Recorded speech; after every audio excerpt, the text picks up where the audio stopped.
শুভ সকাল আমার প্রিয় পরিবার, তোমরা সকলে কেমন আছো? আশা করছি যে যেখান থেকে আমার ব্লগটা দেখছো সকলে ভালো আছো।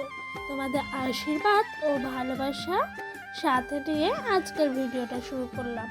এখন বাজে ঘড়ির কাঁটায় ঠিক সকাল 9টা। উঠেছি অনেকক্ষণ, ডোডোকে নিয়ে একটু ঘোরাঘুরি করে খাওয়া দাওয়া শেষ করে চলে এলাম জানো তো বিছানাটা পরিষ্কার করতে। আর বিছানাটা যদি পরিষ্কার থাকে না, ঘরের সৌন্দর্যটাও কিন্তু অনেকটা বেড়ে ওঠে। তারপরে এদিক দিয়ে বিছানা ঝেড়েছি, সেসব নোংরাগুলো যে পড়েছিল না সেগুলো কিন্তু মেঝেতে পড়েই ছিল, তাই ভাবলাম মেঝেটাও একটু ভালো করে সুন্দর করে পরিপাটি করে ঝাঁট দিয়ে দিই। তো ওই দিক দিয়ে ডোডো গেছে ওর পাশের বাড়িতে একটা বেবির সঙ্গে খেলা করতে। তো খেলা করছে ততক্ষণে কিন্তু আমি ঝটপট করে সংসারের সমস্ত কাজগুলোকে সেরে নিচ্ছিলাম। আর এদিক দিয়ে ডোডোর একটা রাতের কাঁথা ছিল, সেই কাঁথাটাও কিন্তু জলের মধ্যে জল কাচা করে নিচ্ছিলাম। অ্যাকচুয়ালি ও কিন্তু বন্ধুরা প্যাম্পাস পরে ঘুমায়, সেই কারণে কিন্তু কাঁথাটা এমনি পেতে ওকে সরিয়ে রাখি, সেই জন্য আরও একটু জল দিয়ে শুধু হালকা করে ধুয়ে রোদে মেলে রেখেছিলাম। আর জানো তো বন্ধুরা, এভাবেই বুদ্ধি খাটিয়ে সকালের সমস্ত কাজগুলোকে না করলে পরে অনেকটা পরিশ্রম আমার মনে হয় কম হয়। আর সকালে ঘুমের থেকে উঠেই যদি ঝটপট করে সংসারের সমস্ত কাজ করা হয় না, তাহলে কিন্তু শরীরের একটা ক্লান্তি ভাব আসে আর অনেকটাও পরিশ্রম হয়। তো বন্ধুরা তারপরে দেখো এদিক দিয়ে কাঁথাটা ভালো করে চিপে নিচ্ছিলাম। তারপরে জানো তো বন্ধুরা, ওদিক দিয়ে না মা সকালবেলা ঘুমের থেকে উঠে সমস্ত ক্যাথা আর মায়ের নাইটিটাও জলে ধুয়ে না কাচাকুচি করে রেখে গেছিল। তো সেগুলোকে আগে আমি কি করলাম জানো তো বন্ধুরা, আগে তুলে ছাদের মধ্যে দিয়ে আসলাম। কারণ কি বলতো, এগুলো তো মোটা মোটা আর এগুলো জল সমেত আছে, ছাদে দিলে এক রোদে শুকিয়ে যাবে। আর এইগুলো ছিল কালকের জানো তো, মানে আধা শুকনো ঘরের মধ্যে মেলা ছিল, তবুও কিন্তু বাইরের রোদ্দুরটা লাগিয়ে রাখলাম, তাহলে কিন্তু জামা কাপড়গুলো অনেকটাই সুন্দর হয় আর ভাঁজ করতে গেলে একেবারে কুঁচকে থাকে না। সেই জন্য আমি আরও সকালবেলা একবার করে সমস্ত জামা কাপড়গুলো ডোডোর রোদে দিয়ে দিচ্ছিলাম।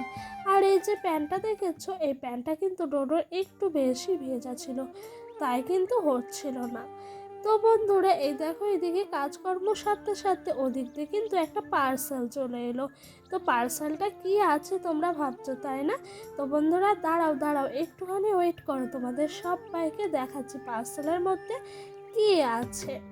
তো এই দেখো পার্সেলটা কিন্তু ওপেন করছি, চলো পার্সেলটা ওপেন করতে করতে তোমাদের সুন্দর সুন্দর কমেন্টের উত্তর দেওয়া যাক।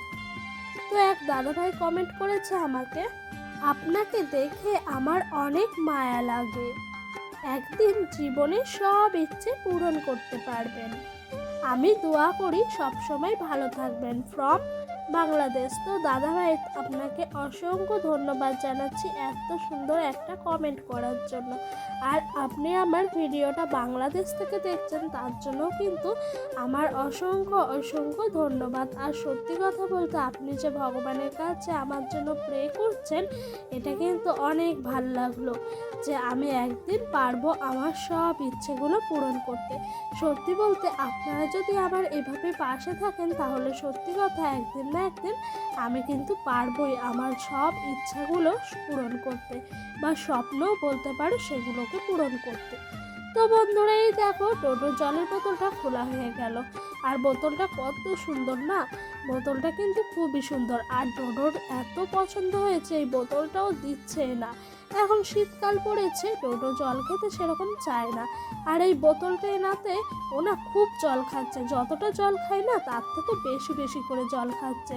খুব ভাল লাগলো, যখন জল খেতে না চাইবে তখন এই বোতলটা দিয়ে ওকে দিয়ে দেবো, আর ও ঝটপট করে জলগুলো খেয়ে নেবে।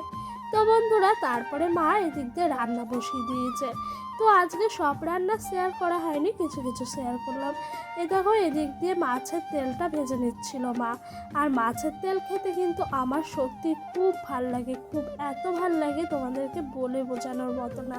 আমার মতো তোমরা কে কে এরকমভাবে মাছের তেল খেতে পছন্দ করো অবশ্যই কিন্তু কমেন্ট করে জানিও। তো তো মা মাছের তেলটা ভাজতে দেখে আমিও একটু ভেজে নিলাম। তারপরে স্নান টান সেরে এসে দেখি মা জামা কাপড়গুলো এনে রেখে দিয়েছে ঘরের মধ্যে, সেগুলো ভাঁজ করতে হবে। রয়েছে সকালবেলা যেগুলো রোদে দিয়েছিলাম আমি ছাদে বাইরে, সেই সমস্ত জামা কাপড়গুলো সব এনে ঘরে রাখা আছে। তাই ভাবলাম আর দেরি না করে ঝটপট করে সমস্ত জামা কাপড়গুলো একটু গুছিয়ে নিই।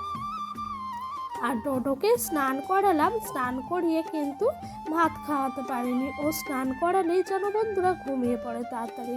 তো ওকে ঘুম পাড়িয়ে এদিক দিয়ে আমি কিন্তু এই সমস্ত কাজগুলো সেরে নিচ্ছিলাম। তো বন্ধুরা, তোমরা যারা যারা আমার ভিডিওটা এখনও অবধি দেখছো, তোমাদেরকে আমি অনুরোধ করব স্কিপ না করে পুরো ভিডিওটা দেখার জন্য। আর বন্ধুরা চলো কাঁথাগুলো ভাঁজ করতে করতে তোমাদের সঙ্গে কিছু গল্প করা যাক।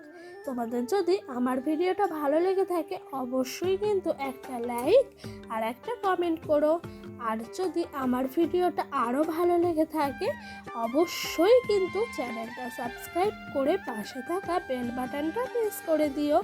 কারণ কি বলো তো বন্ধুরা, আমার নিত্যদিনের ভিডিওগুলো তোমাদের কাছে সবার আগে পৌঁছে যাওয়ার জন্য। তো এদিক দিয়ে মা স্নান করে চলে এসছে, খাওয়া দাওয়া করবো। এই যে চুনো মাছ দিয়ে আলু দিয়ে বেগুন দিয়ে পেঁয়াজ দিয়ে কাঁচা লঙ্কা দিয়ে মা একটা সুন্দর ঝাল করেছে। তারপরে এই যে মাছের তেল, এটা তো তোমাদেরকে দেখিয়ে দিয়েছি বন্ধুরা।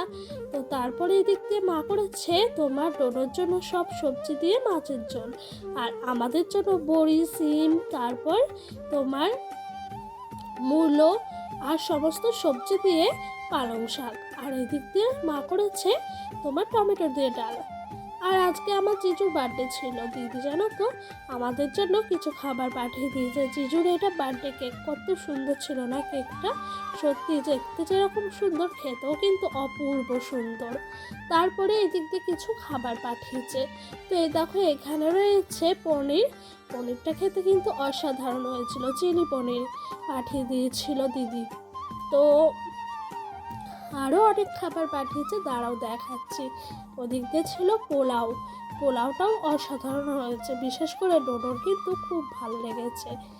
আর বার্থডেতে যেটা না হলেই হয় না সেটা তো আমাদের বাঙালির পায়েস। তো এই দেখো পায়েসটা কিন্তু আমার জিজুই বানায়, আর খেতেও কিন্তু ক্ষীরের মতো লাগে। আজকের ব্লগটা এই পর্যন্ত রইল, বাই, দেখা হবে নেক্সট।